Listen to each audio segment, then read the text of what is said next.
தளபதி விஜய் அவர்கள் அரசியல் கட்சி தொடங்கியது இப்போது உள்ள அரசியல் கட்சிகளிடையே பதட்டத்தை ஏற்படுத்தியிருக்கு. தமிழ்நாட்டை பொறுத்தவரையில சில காலமாகவே திமுக மற்றும் அதிமுக கட்சிகள் தான் மாறி மாறி பதவி வகித்தும் வருகின்றன. ஒரு மாற்று அரசியலுக்காக தமிழ்நாடு இயங்கிக் கொண்டிருக்கு அப்படின்னு தான் சொல்லணும். சரியான நேரத்துல தமிழக வெற்றி கட்சி அப்படின்னு விஜய் சார் அரசியல்ல களமிறங்கி உள்ளது பலராலுமே வரவேற்கப்படுது. இது குறித்து உதயநிதியிடம் கேட்கும் பொழுது விஜய் சார் அரசியல் வருவதற்கு தன்னுடைய பாராட்டுக்கள் அப்படின்னு தெரிவித்திருந்தார். இதனடுத்து பாத்தீங்கன்னா தளபதி விஜய் அவர்கள் படப்பிடிப்பு அரசியல் அப்படின்னு 2 தலைமை கலக்கிட்டு இருக்காரு. தற்போது புதுச்சேரியில குட் படத்துடைய படப்பிடிப்பு முடிந்து சென்னை திரும்பியுள்ள தளபதி விஜய் அவர்கள் தற்போது தன்னுடைய ஒரு சில அரசியல் வேலைகளை இறங்க இருக்காரு. அதாவது தற்போது மறைந்த நடிகர் விஜயகாந்த் அவர்களுடைய சமாதிக்கு சென்று ஆசீர்வாதம் பெறப்போவதாகவும் மேலும் விஜயகாந்த் அவர்களுடைய குடும்பத்தாருடன் ஒரு சில நேரங்கள் செலவழிக்க உள்ளதாகவும் தற்போது தகவலுமே வெளியாகிருக்கு. மேலும் இந்த சம்பவம் 1 அல்லது 2 நாட்கள் நடைபெறும் அப்படின்ற மாதிரி தற்போது நெருங்கிய வட்டாரங்கள் இருந்து தகவலுமே வெளியாகிருக்கு. இதனடுத்து பாத்தீங்கன்னா தளபதி விஜய் அவர்கள் அடுத்தடுத்து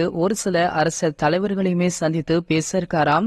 சினிமா ஒரு பக்கம் இருந்தாலுமே அரசியல்ல தன்னுடைய வேலையை அதிரடியாக ஆரம்பித்திருக்காரு தளபதி விஜய் அவர்கள் அப்படின்னு அவருடைய ரசிகரிடமே அவருக்கு பாராட்டுக்களை தெரிவிக்க விட்டுட்டும் இருக்காங்க. இது போன்ற தளபதியை பற்றி வெளியாகும் அனைத்து செய்திகளுமே நீங்கள் உடனே தெரிஞ்சுக்க நம்மளுடைய தளபதி 360 அப்படின்ற நம்ம சேனலை சப்ஸ்கிரைப் பண்ணிக்கோங்க. மேலும் பக்கத்துல உள்ள பெல் ஐகானை கிளிக் பண்ணிட்டீங்கன்னா நீங்க நம்ம வீடியோவை மிஸ் பண்ணாம பார்க்கலாம்.